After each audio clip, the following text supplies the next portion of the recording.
the studio, Baylor Director of Athletics, Mack Rhoades joins us. It's been a while. It's great to have him. He's on the set, our old set, by the way, that Jack kind of spiced back up just for this appearance. Mack is with us. I doubt that, but it feels good. Paul Craig and David Smoke, Brent Ingram, thank you very much for being here, too. So the ACC released their schedule like yesterday. Okay. Yeah. I think the last couple of years, the Big 12 has been on the 30th or the 31st, if I remember correctly. So can you give us a sneak preview today, and do you know if that's coming out this week? I think we're days away. So I would say that, like in years past, very end of January, and what is today, the 29th, or possibly moving into early February. So within the week. Do you see any need for any scheduling model changes after year one, or do you need to see a little bit more data? Yeah, Paul, great question. I think, probably need to see another year. Mm-hmm. I would just say this with super conferences, right, and 16 teams, and, your TV partners being actively involved and needing to review schedule and all that before it becomes public. It's become really, really complicated. And, do we need to potentially start a little bit earlier? I think that's a question. That's something that we'll talk about in our upcoming AD meetings. But, Scott Draper with the Big 12 has done a phenomenal job overseeing, navigating the schedule, right? I think, probably pre-super conferences, you went through 50 to 60 models, and now you're probably going through 100 plus until you really find one. The computer spits out one that meets all of your scheduling parameters and has fairness for all 16 member institutions. So, Mack, I just want to make sure you said that, and we're kind of blocked our angle here, but you think in the next week or so we should see a schedule for next year? Is that right? Yeah, I would anticipate, unforeseen any hiccups. I would absolutely believe here within the next week. Good deal. Okay, I just wanted to make sure on that. Now, as far as the super conferences and all of that, the onboarding of another 4 teams, and the year the Big 12 had Arizona State, this unlikely champion, they get into the playoff, and I feel like represented as well as you possibly could without getting a win. What were your thoughts just on, I guess, the season as a whole for the Big 12? What does it kind of, look like to you in hindsight? Yeah, I thought it was a really, positive season. I think, Arizona State's an interesting case study because if you go back to the beginning of the year, they were picked to finish last, and to go on the run they did, and great job by Coach Dillingham and certainly the Arizona State program, and then to be a playoff team. I think that just speaks to the time that we're in when we think about transfer portal, and do you really know what type of team your opponent has, what type of team you have, right, going into the probably the first 3 weeks of the season. So, but I thought it was a really good first year for the Big 12, as a 16-member conference. Again, Arizona State, you had, schools like, Iowa State, Kansas State, BYU in the playoff conversation throughout the year. Unfortunately, those 3 teams, had back-to-back losses, in November, and so that hurt a little bit. And then, hey, for us, Baylor, selfishly, winning 6 in a row, I thought we were one of the top 4 teams in the conference, finishing the season. So this is going to be, moving forward, a extremely competitive league. And, I think the next step for Big 12 is we've got to get multiple teams into the playoff. All right, so I know the first year's over, the 12-team playoff, and it's going to be that way again next year, 12, and then who knows what happens. But your commissioner is very vocal about maybe not having enough respect from the committee. You're inside the committee. I don't know what you can discuss or not, but did you feel that at any time?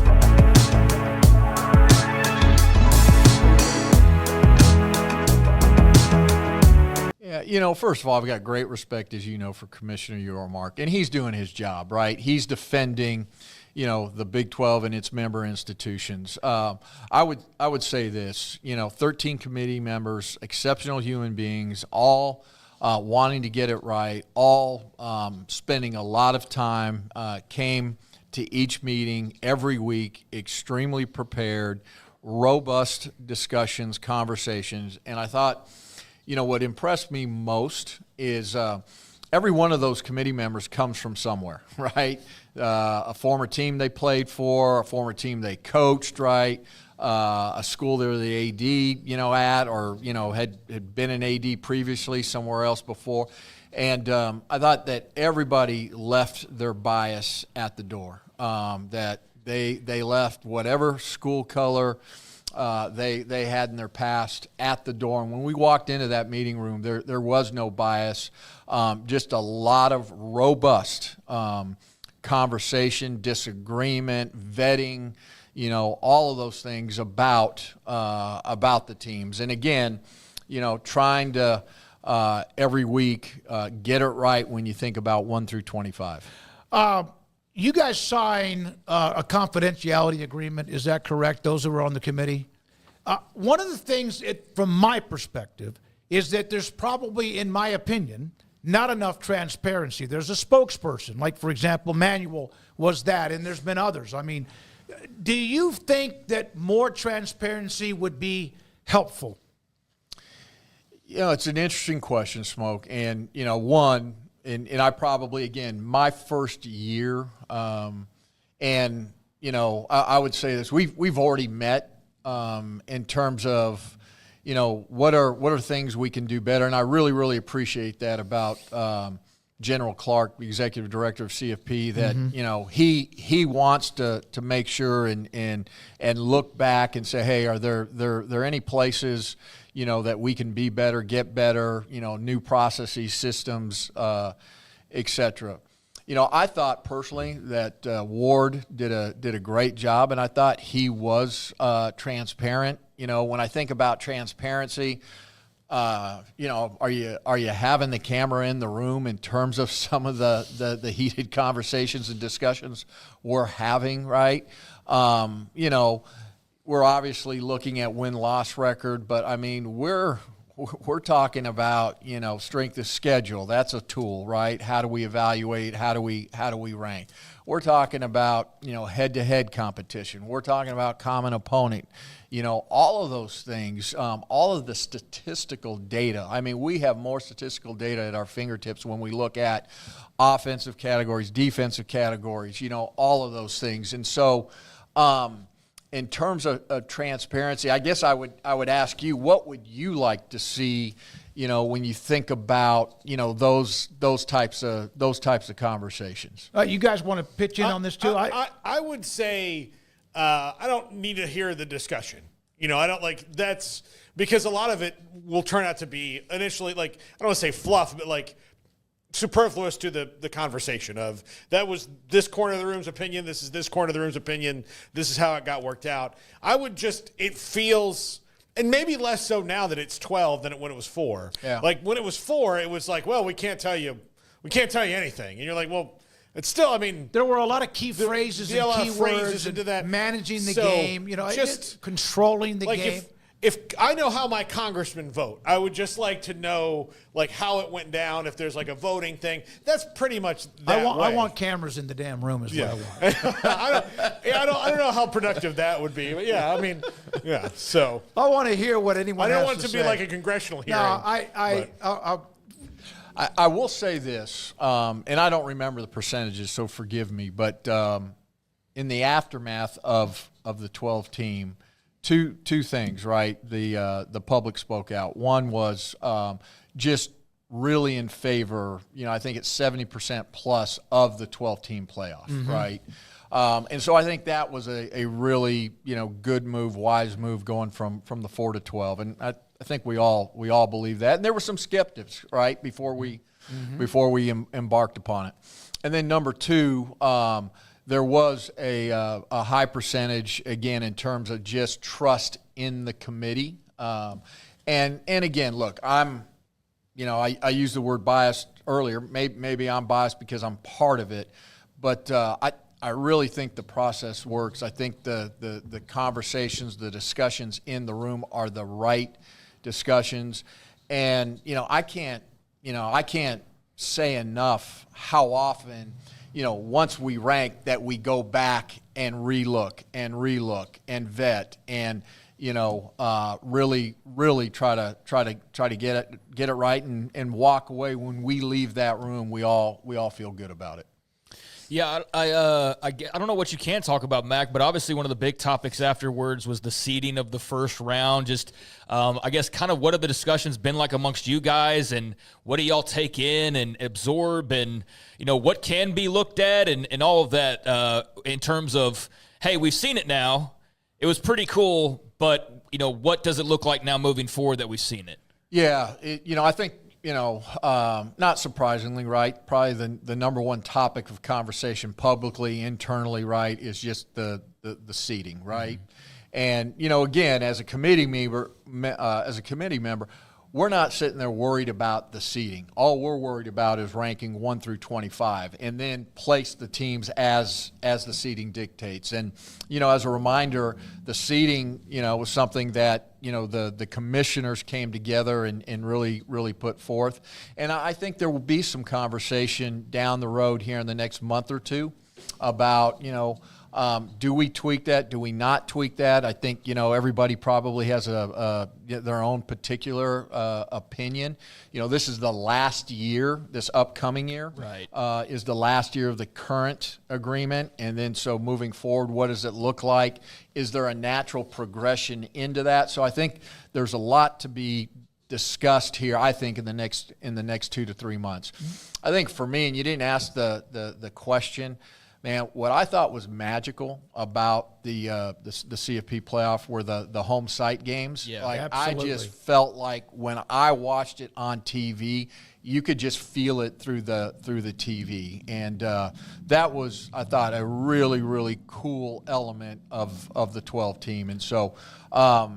But Craig, yeah, I think that needs to be vetted and will be vetted when we think about the seeding process. We had former players at the schools who played at home in the opening round that were at those games, and they were as excited, I think, as the fans who are there all the time. And they loved that their school was like Bobby Taylor, who played at Notre Dame, just said it was the greatest atmosphere he'd ever been a part of since he played the game. He loved that. He is that ever something that again, like the second round might loop into that too?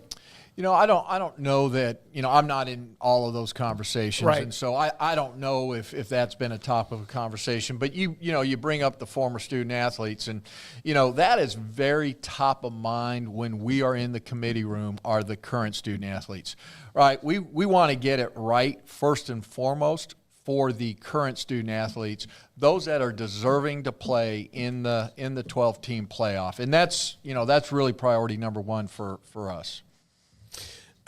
Mac, do you think that there could ever be a rework? Because I know the bowls are a big factor in all this stuff, and they're not going to want to go anywhere. But the way that it used to work and the way that it works now, it just don't quite jive as much.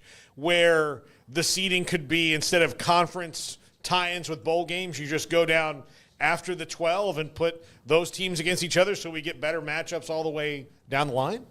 Yeah, I mean, I think, Paul, use your imagination, mm-hmm. right? We're at that place and time when we think about college athletics, and so I don't think any of those things are off the table. In fact, that's an idea that I've heard discussed. Is there a different way to do the bowl games, that are outside of the 12-team playoffs? So, be interesting to see how all of this evolves. But it was. I will say this. It was an unbelievable experience for me, and said it before. It was a we appointment. It was because of Baylor and who Baylor and how Baylor is respected. And grateful for that opportunity. Also grateful for my staff, because they, I was out every Monday and Tuesday from that first Monday in November, all the way through, I think, December 8th. And so they did did a great job for in terms of just making sure our athletic department didn't skip a beat. So, Mack, you kind of spoke to this a little bit earlier, just taking a look at the schedules and things like that. With the Big 12, it's not the offseason because it's basketball season, but it's the football offseason, I suppose. What do you think just kind of like the future holds in terms of the football side of things and the conversations to come and just the focus of the league now having absorbed so much and changed so much and looking towards 2025 and beyond? What do you think those conversations are like, and what do you think they're about when it comes to the league and football in particular? Yeah, I think when it comes to football, I think we probably need to visit schedule and how we schedule. Following this year. This year was set, but do we need to look at it differently? I think it's going to be a conversation that happens throughout college football, championship games. What happens there, right? Is there a different way to think about that? I think some of the conversations that we're currently having and is just investment in house, as a league when we think about 16 members and their respective football programs. So I think that's on the table. I think from a broader perspective, from a national perspective, and speaking as the athletic director for Baylor, do we need to get to some common ground in terms of how many non-conference games you play versus how many conference games you play? Does there need to be equality amongst all of the conferences in terms of how that's laid out in future years? And so I don't know that there's an appetite for that, but there's certainly a lot of side conversations about it, and I would expect those to continue on here into the future. I'll say yes. There needs to be uniformity. I think that's the big thing, though, right? Uniformity, because we're not in that era anymore where, like, the conferences are too big, where you can't kind of get, like, uniformity in officiating across the board, that there's not, people aren't mad because SEC officials are calling their game or Big 12 officials are calling their game. I'd say that's one of the big topics, too, I is mean, the like, officiating. Like that needs to be the same. Like, you shouldn't ask a conference commissioner, Mac, like, is horns down a penalty in this league when it's not a penalty in another? That shouldn't be a question. If it's a penalty in one league, it should be a penalty in the other or not. I think that's what the public wants is uniformity across the board. So if it's 8 conference games, if it's 9, let's all get on the same page. Yeah. And Paul, right now I'm nominating you for football commissioner. Oh, so college football commissioner, all right? But, the officiating piece, and I heard it from Craig, right? I think that's another, topic of conversation for the commissioners. Is there a better way to do it when we think about the playoffs? Should you have a championship game and that crew being referred to as an SEC crew doing the game? And so, all those things are on the table. And, I think, again, it's evolved up to this point in time and it'll continue to evolve. With the House ruling, whenever that eventually happens, I've seen people who cover various programs say that X, Y, and Z is going to commit $18 million of the revenue sharing or $22 million or whatever the number is. How does Baylor approach that? And will that change what you have from the day you walked in the door of teams that are a part of Baylor competing for state for championships with this new landscape we have in athletics? Yeah. So when we think about house settlement and the number, right, the 22% of average Power 4 revenue, and that number's been thrown out. Probably the most recent number is $20.5 million. We've been looking, budget wise, from a Baylor perspective at 21, and so we'll be all in when we think about house. Grateful, in terms of President Livingstone, our board of regents, right? Grateful to our athletic department because we're having to do a lot of different things to be able to get there when we think about, operational efficiencies, when we think about revenue generation, et cetera. But, we'll We'll be competitive, absolutely, in that space. And then I think you asked, how will that impact our sport programs and the ability because to football compete? and basketball, men's basketball, they're going to get 80% of it or whatever the number might be, and football is going to get a large chunk. So how does that affect how other sports that don't bring in that revenue or won't get that revenue on them competing for championships, and how does that affect Title IX in scholarships? Because that's also now been brought up. Well, so those are two huge questions, okay? And so I think specific to Baylor and our other sports than the three that you mentioned, football, men's and women's basketball, right?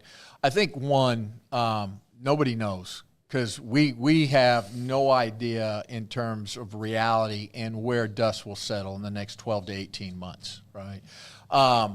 I would say that more than less, when you just think from a national lens, are going to distribute those house payments, those internal direct house payments via NIL licensing agreements, mainly to football, men's and women's basketball. That's what I suspect, right?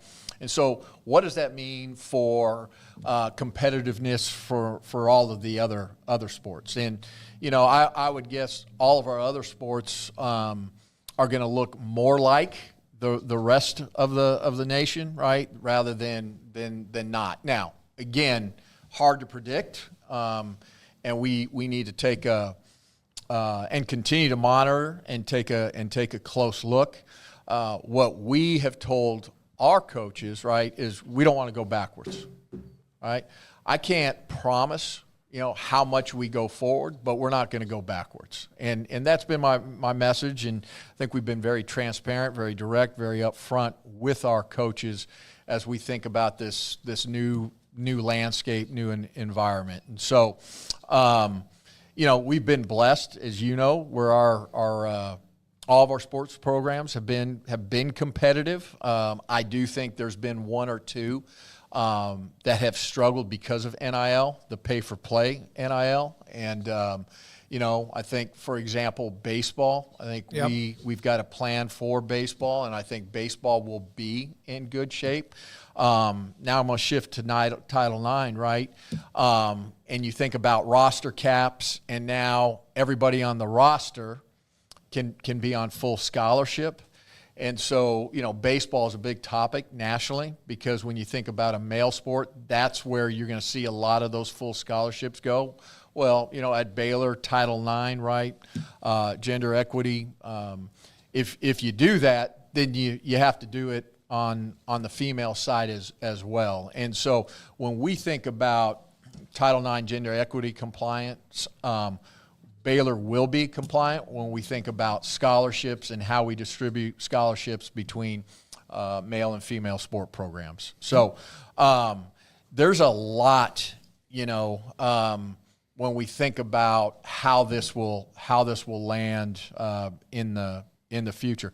And it may require us to have conversations with our coaches in terms of, hey, there's the same expectations that we've always had, or there's different expectations. But we're going to walk through this in lockstep with our coaches and be honest and direct. And, up to this point in time, we have, and I think we have a really thoughtful and good plan moving forward. Mack Rhoades, Baylor Director of Athletics, with us in studio, 365 Sports. Mack, we had Ren Baker on the show about a month ago. Oh, my goodness. Yeah.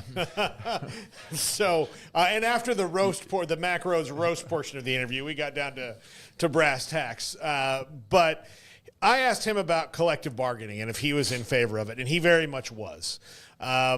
And maybe not in the sense of like, well, this is something that's going to be fun for everybody, but it's not the simplest, but it's the most direct answer to solving a lot of the issues that you have.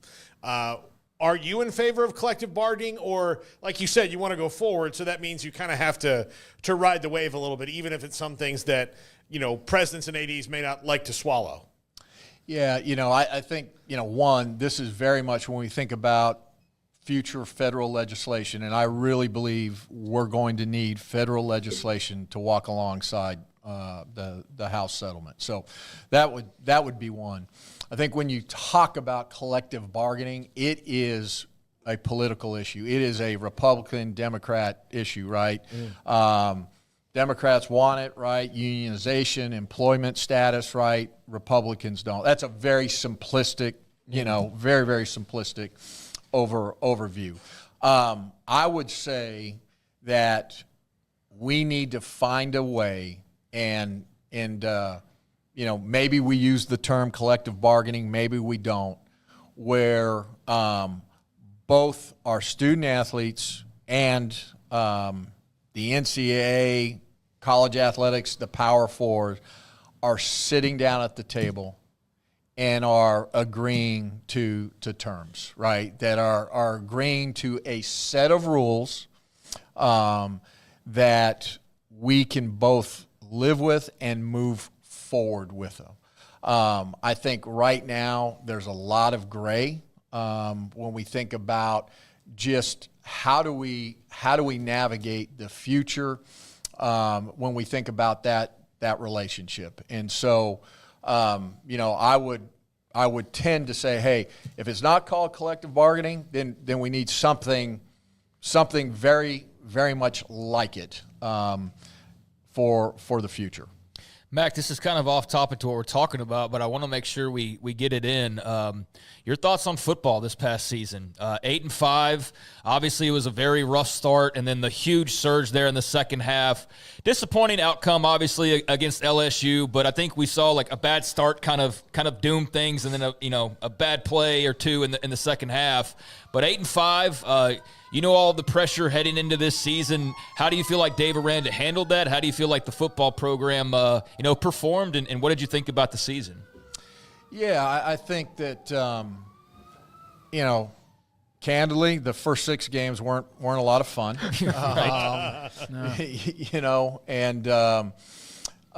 But I think what was interesting, and it sounds cliche, but I don't think there was anybody in the Fudge Development Center, anybody in the administrative offices that didn't think we could still have a really good year.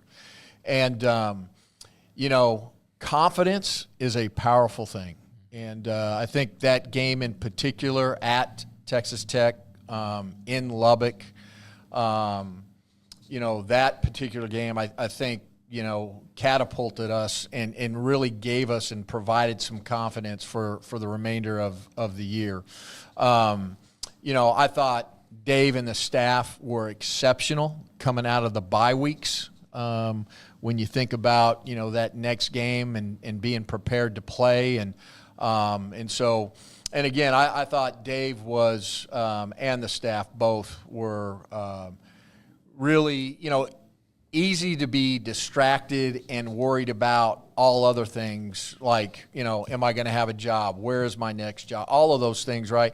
And they stayed focused on our kids. They stayed focused on our student athletes. They stayed focused on that game that was right before them. And so give Dave a ton of credit.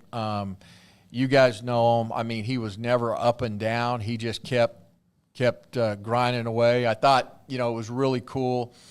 End of year, the Kansas game, we win. Dave walks into the locker room, and our football team gives him a standing ovation. And that's what he means to those young men. And I think you would say it's absolutely a two-way relationship. That's what those young men mean to him. And so something to build on, Craig. Didn't like the LSU game. Yeah. I think we all really wanted that one. 3.5 mistakes, a snap over the head, a pick six, a kickoff return, and then, we had a punt return for a TD, if I remember right, that was called back. And so, and those were things that didn't happen, during that 6-game winning streak. So, I also thought Dave evolved as a defensive play caller. Think very much very different than calling defenses against SEC opponents when he was at LSU, and just some of the prolific offenses here in the Big 12. And so, really thought that he evolved, and so I'm excited for this upcoming season as well. And I think Jake and the offensive staff did a great job as well. You could see Sawyer gain confidence each and every game, and so again, momentum, and that's what we talked about, right? Candidly, beginning of the year, end of last year, that we needed to see momentum change, and Dave and the staff did a great job doing that. I've heard people say this. I haven't said this. I maybe even asked you this question at some point last fall, but when football was struggling.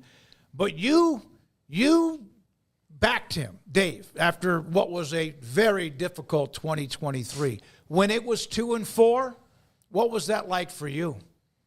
Yeah, it's a great question. I'll just be candid. I mean, I'm sitting there really struggling. I'm upset with God. I'm just gonna say it, like, what is going on? We've got a head coach that's everything good about college athletics, and he's a heck of a football coach, right?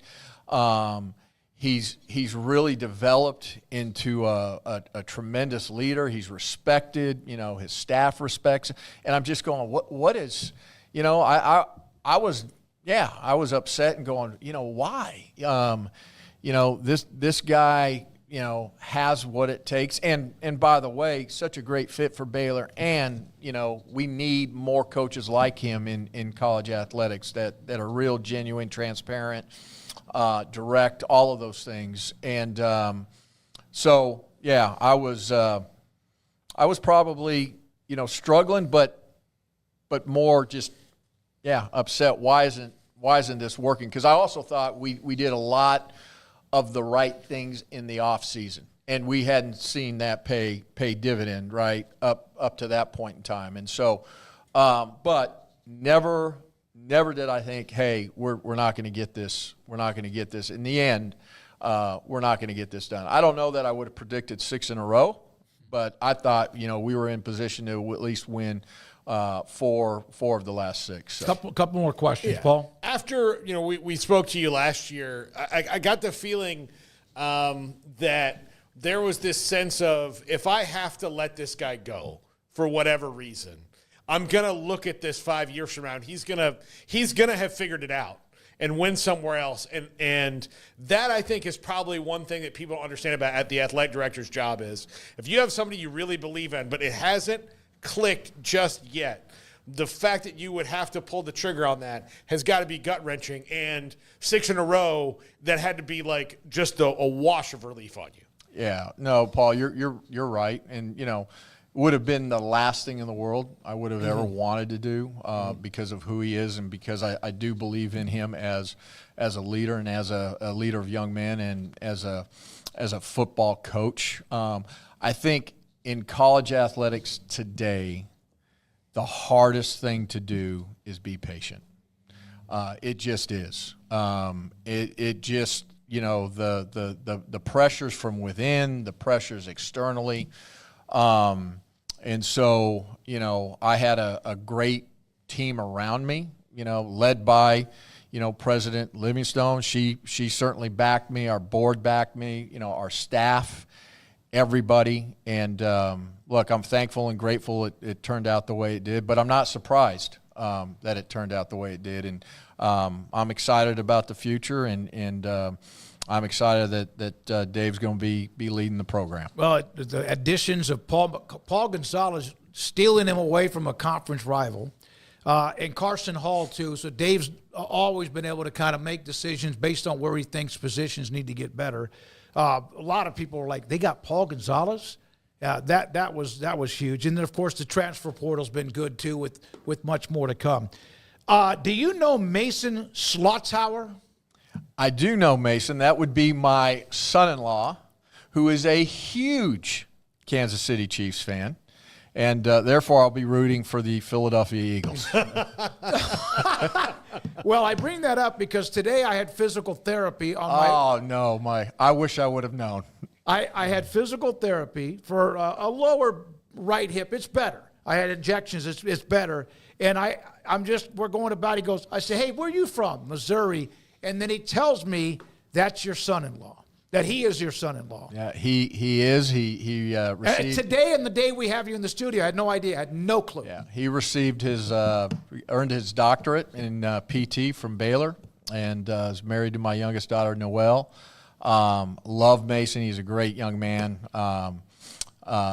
Almost love him as much as my daughter. I love my daughter more, though. A little bit more, yeah. Yeah. Yeah. All right. Hey, man, thanks for your time. I know you got to go. Appreciate your time. And, Craig, anything else for Mack, Paul? Nope. We will have you again whenever we do. We'll have more questions. As you know, Brent, thank you for making this available in the studio. It makes it great. We'll see you soon. Thank you. Appreciate you guys. Thank you. Mack Rhoades, Baylor Director of Athletics, in studio with us on 365 Sports.